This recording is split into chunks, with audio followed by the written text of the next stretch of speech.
साथियों, स्वागत है आप सभी का हमारे चैनल पर। आज हम एक ऐसी कूटनीतिक हलचल की बात करेंगे जिसने पूरी दुनिया को हैरान कर दिया है।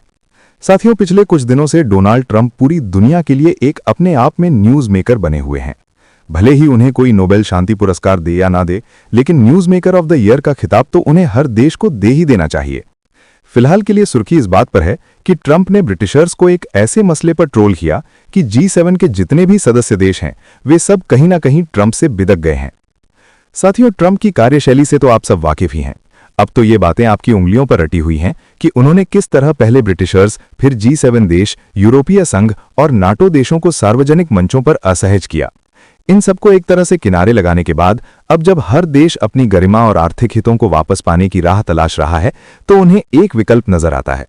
अगर दुनिया की दो बड़ी महाशक्तियों को देखा जाए, एक तरफ अमेरिका और दूसरी तरफ चीन, तो अब अमेरिका के व्यवहार से परेशान होकर दुनिया के देशों ने चीन का रुख करना शुरू कर दिया है। इस क्रोनोलॉजी को समझिए। कुछ दिनों पहले कनाडा के प्रधानमंत्री मार्क कार्नी चीन की यात्रा पर गए थे। हमने आपको उस समय भी बताया था कि कनाडा अमेरिका के कड़े रुख से बचने के लिए चीन की शरण में पहुंचा है, क्योंकि अमेरिका की नजर कनाडा को अपना 51वां राज्य बनाने जैसी नीतियों पर टिकी है। अभी उन्हें गए हुए मुश्किल से 2 दिन ही बीते थे कि आज ब्रिटेन के प्रधानमंत्री की खबर आ गई। ताज्जुब की बात यह है कि ब्रिटिश प्रधानमंत्री पूरे 8 साल बाद चीन की धरती पर कदम रख रहे हैं।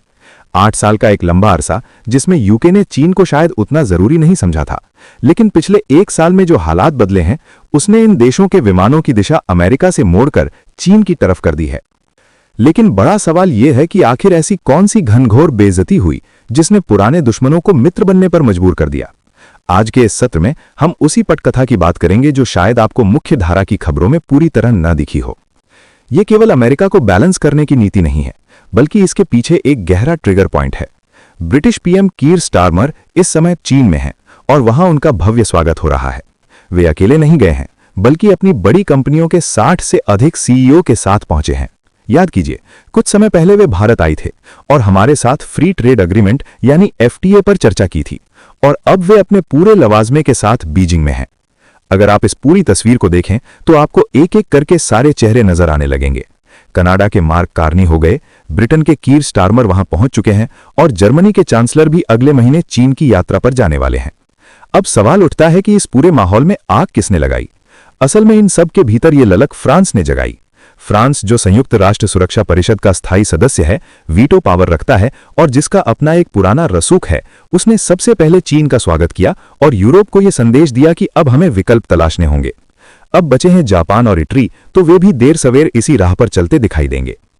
चीन और ब्रिटेन के रिश्तों का इतिहास देखें तो 8 साल पहले थेरेसा मे वहां गई थीं। उसके बाद बोरिस जॉनसन, लिज ट्रस और ऋषि सुनक का कार्यकाल बीत गया, लेकिन कोई चीन नहीं गया। अब कीर स्टारमर ने वहां पहुंचकर कहा है कि वे ब्रिटिश जनता के लिए आर्थिक अवसर तलाशने आए हैं। लेकिन लोग पूछ रहे हैं कि कल तक तो आप चीन को सुरक्षा के लिए खतरा बता रहे थे, फिर अचानक ये जज्बात कैसे बदल गए। दिसंबर 2025 की खबरों में चीन को नेशनल सिक्योरिटी थ्रेट बताया गया था और आज वहां हाथ मिलाए जा रहे हैं। इसके पीछे की सबसे बड़ी वजह है डोनाल्ड ट्रंप का वो रवैया जिसने ब्रिटेन की सरकार को नीचा दिखाने की कोई कसर नहीं छोड़ी। डोनाल्ड ट्रंप और एलन मस्क ने ब्रिटेन की आंतरिक राजनीति में दखल देना शुरू किया। ट्रंप ने एक दक्षिणपंथी कार्यकर्ता चार्ली कर्क की मौत के बाद ब्रिटेन में सहानुभूति सभाएं करवाईं और वहां की सरकार विरोधी भावनाओं को हवा दी। अमेरिका ब्रिटेन के घरेलू मामलों में इस कदर घुस गया कि ब्रिटिश नेतृत्व को अपनी संप्रभुता खतरे में लगने लगी। इतना ही नहीं, ट्रंप ने नाटो देशों को धमकाना शुरू कर दिया कि अगर वे रक्षा बजट नहीं बढ़ाएंगे तो अमेरिका उनकी सुरक्षा नहीं करेगा। यूरोपीय देशों को लगा कि वे यूक्रेन के मुद्दे पर अमेरिका के साथ खड़े होकर अपनी अर्थव्यवस्था बर्बाद कर रहे हैं और बदले में उन्हें सिर्फ धमकियां मिल रही हैं। ट्रंप ने तो ग्रीनलैंड लेने तक की बात कर दी, जिससे यूरोपीय देशों का आत्मविश्वास हिल गया। उन्हें समझ आया कि वे 2 महाशक्तियों के बीच पिस रहे हैं। सबसे बड़ा अपमान तब हुआ जब ट्रंप ने एक इंटरव्यू में ब्रिटिश सेना की वीरता पर सवाल उठा दिए। उन्होंने कहा कि अफगानिस्तान युद्ध में ब्रिटिश सेना ने बहुत छोटा योगदान दिया और वे कभी फ्रंट लाइन पर नहीं रहे। इस बयान ने ब्रिटेन में आक्रोश पैदा किया। आंकड़े बताते हैं कि अफगानिस्तान में अमेरिका के बाद सबसे ज्यादा 457 ब्रिटिश सैनिक शहीद हुए थे। जब ब्रिटेन के लोगों ने अपने शहीदों की तस्वीरें साझा की और तीखी प्रतिक्रिया दी, तब जाकर ट्रंप ने पलटी मारी और ब्रिटिश सैनिकों को महान बताया। लेकिन तब तक तीर कमान से निकल चुका था। ब्रिटेन को यह भी महसूस हुआ कि अमेरिका ने उसे हुआवे जैसी चीनी कंपनियों को बाहर निकालने पर मजबूर किया, जिससे ब्रिटेन को तकनीकी और आर्थिक नुकसान हुआ, जबकि अमेरिका खुद चीन के साथ खरबों डॉलर का व्यापार करता रहा। आज ब्रिटेन और चीन के बीच $130 बिलियन का व्यापार होता है। भले ही इसमें ब्रिटेन घाटे में है, लेकिन अपनी आर्थिक मजबूती के लिए उसे चीन की जरूरत है। इसी कारण आज लंदन के बीचों बीच सबसे बड़ी चीनी एम्बेसी के लिए जगह दी गई है। निष्कर्ष यह है कि यह एक बहुत बड़ा डिप्लोमैटिक शिफ्ट है। जो देश कल तक अमेरिका के साए में चलते थे, वे अब चीन के साथ संतुलन बनाने की कोशिश कर रहे हैं। यह अमेरिका और चीन के बीच के नए कोल्ड वॉर की आहट है। इसका मतलब यह नहीं कि वे अमेरिका को छोड़ देंगे, लेकिन वे अब अपनी शर्तों पर आगे बढ़ना चाहते हैं। साथियों, इस पूरे घटनाक्रम पर आपकी क्या राय है?